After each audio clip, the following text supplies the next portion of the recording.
Hello बच्चों, कैसे हो आप सब। चलिए आज के अपने नोट स्टार्ट करते हैं। सबसे पहले है मॉलिक्यूल ऑफ एन एलिमेंट। किसी एलिमेंट में मॉलिक्यूल क्या होता है। मॉलिक्यूल का मतलब होता है एक, दो या दो से ज़्यादा एटम्स अगर आपस में कंबाइन करते हैं किसी भी सेम एलिमेंट के, जो कि फ्री स्टेट में एग्जिस्ट कर सकता है, उसे हम मॉलिक्यूल कहते हैं।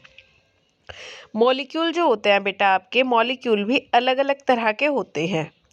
जैसे टाइप्स ऑफ मॉलिक्यूल्स में ये डिपेंड करते हैं upon number of atoms. Depending upon number of atoms के ऊपर डिपेंड करके मॉलिक्यूल जो है वो कितने टाइप्स के होते हैं। फर्स्ट है आपके पास mono atomic molecule, means mono atomic जिसके अंदर सिंगल एटम होता है। जैसे आपकी नोबल गैसेस होती हैं जो फ्रीली एग्जिस्ट कर सकती हैं, वो होती हैं मोनो एटॉमिक गैस। उसके बाद है आपका di atomic molecule. Di word से आपको पता चल जाता है कि डाई का मतलब है दो, जहाँ पर आपके दो एटम्स आपस में कंबाइन करके एक मॉलिक्यूल की फॉर्मेशन करते हैं। जहाँ पर दो एटम्स आपस में कंबाइन होते हैं उसे हम कहते हैं डाई एटॉमिक मॉलिक्यूल। जैसे हाइड्रोजन है वो H2 की फॉर्म में एग्जिस्ट करता है, क्योंकि ये सिंगल फ्रीली एग्जिस्ट नहीं कर सकता, इसलिए ये अपने आप से ही कंबाइन होके H2 बनाता है। ऐसे ही ब्रोमीन Br2 की फॉर्म में और आयोडीन I2 की फॉर्म में एग्जिस्ट करता है। नेक्स्ट है आपका try atomic molecule. Try means 3।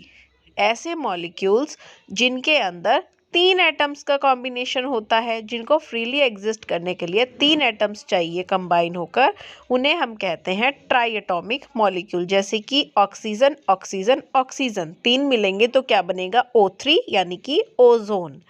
Similarly fourth one है tetra atomic molecule. Tetra atomic means जिसमें 4 होते हैं, टेट्रा। P4 मतलब फॉस्फोरस जो होता है वो 4 की फॉर्म में एग्जिस्ट करता है, इसलिए वो एक टेट्रा एटॉमिक मॉलिक्यूल है जिसमें 4 या 4 से ज़्यादा आपके एटम्स कंबाइन होकर मॉलिक्यूल की फॉर्मेशन करते हैं, उन्हें हम कहते हैं पॉली एटॉमिक। मतलब 4 से ज़्यादा अगर कंबाइन हो जाए तो वो पॉली एटॉमिक हो जाता है। उसके बाद है आपका मॉलिक्यूल ऑफ ए कंपाउंड। पहले आपने पढ़ा molecule of an element. Element का मॉलिक्यूल और कंपाउंड का मॉलिक्यूल दोनों में क्या फ़र्क है। जब आपके पास सेम एक ही तरह का एटम कंबाइन हो रहा था, 2 3 4 कितने भी, तो वो था मॉलिक्यूल ऑफ एन एलिमेंट। लेकिन अगर एक कंपाउंड के अंदर 2 या 2 से ज़्यादा एटम्स कंबाइन होंगे अलग अलग एलिमेंट के, तो वो बनेगा molecule of a compound. Molecule of a compound means 2 और more atoms of different elements combined in definite proportion, जो डेफिनेट प्रोपोर्शन में कंबाइन होते हैं by mass to form a species. जैसे मैंने आपको बताया था वाटर के अंदर 2 एटम्स हाइड्रोजन के होते हैं और एक एटम किसका होता है, ऑक्सीजन का।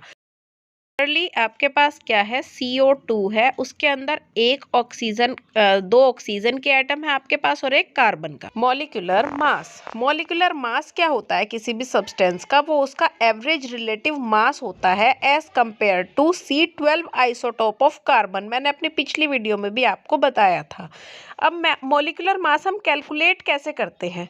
कैलकुलेट करने का तरीका ये देखिए, मेरे पास एक एग्जांपल है C12H22O11। अब इसके लिए आपको पता होना चाहिए कि कार्बन का मास कितना होता है, 12, और एटम भी कितने हैं, 12। जितना मास है उतने ही एटम है, दोनों को मल्टीप्लाई कर दिया। प्लस हाइड्रोजन का मास कितना होता है, 1, और एटम कितने हैं, 22, तो 1 को 22 से मल्टीप्लाई कर दिया। प्लस ऑक्सीजन का मास कितना होता है, 16, और एटम कितने हैं, 11, तो दोनों को मल्टीप्लाई कर दिया।